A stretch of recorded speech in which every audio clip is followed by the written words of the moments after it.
So, welcome to Module 2. In this module, we're going to talk about what makes going out challenging for us and for our kids.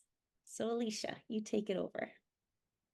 Okay, so let's talk about why it can be a challenge to take kids out or out to different spaces from the child's perspective.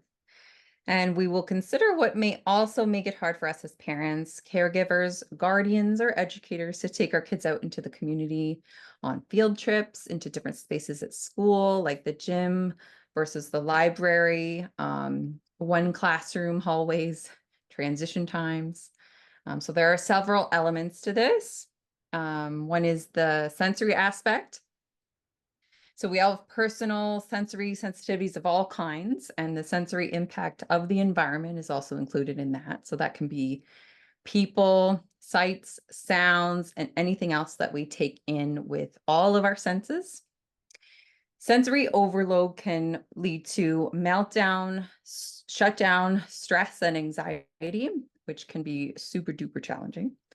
Another is unpredictability. So the people, the situation, not knowing what to do or say. These are from different perspectives. So mine, my child, those around us, the people around us can be really unpredictable, and you can't avoid people. It's almost impossible to control them.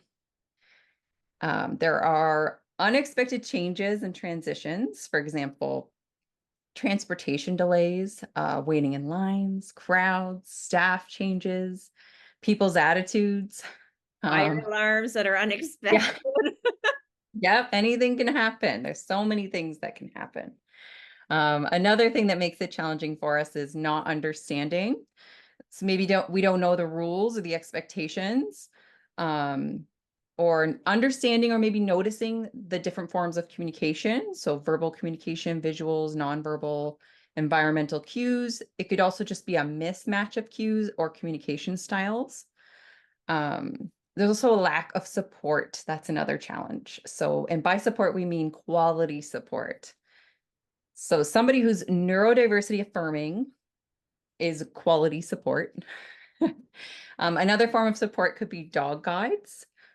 We have an interview coming up with representatives from Lions Foundation of Canada Dog Guides. So excited. It's on April 18th at 10 a.m.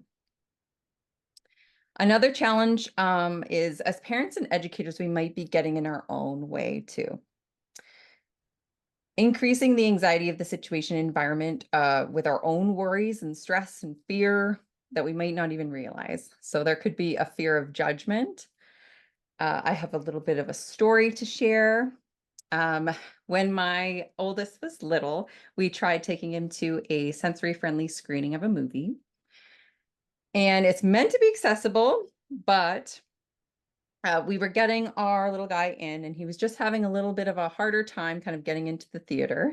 So he's on the ground. We're just on the ground with him. And there was a parent who came over and pointed at us, looked at her son and said, "See, that's why we didn't bring your brother."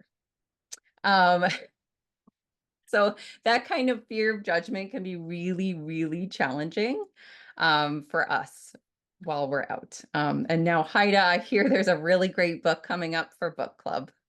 Yeah, let me just screen share the picture of the book.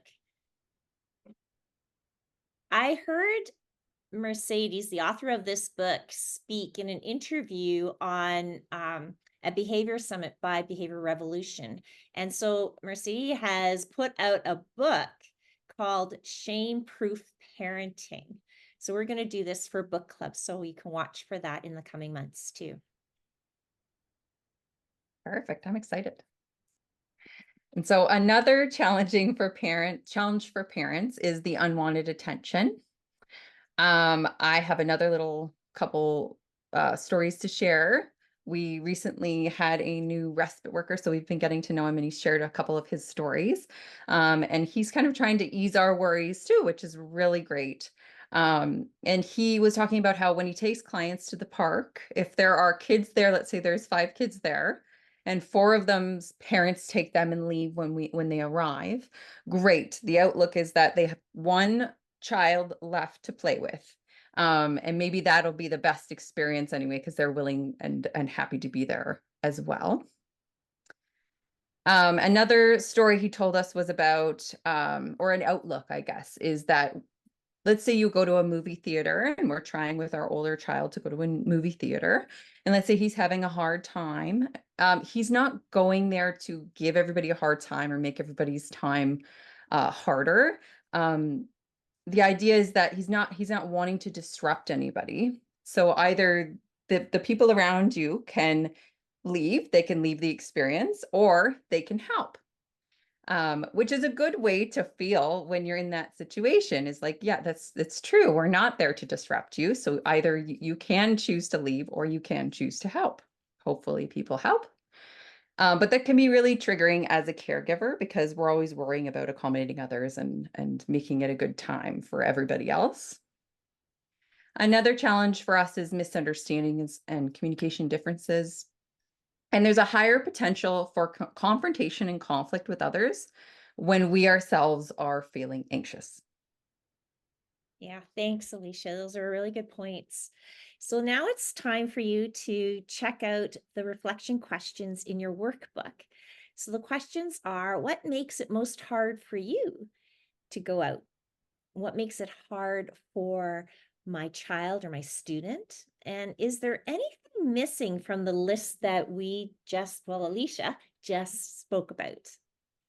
So check that out. And coming up, we are going to dive deeper into each of these elements and provide some tools for consideration. So see you in Module 3.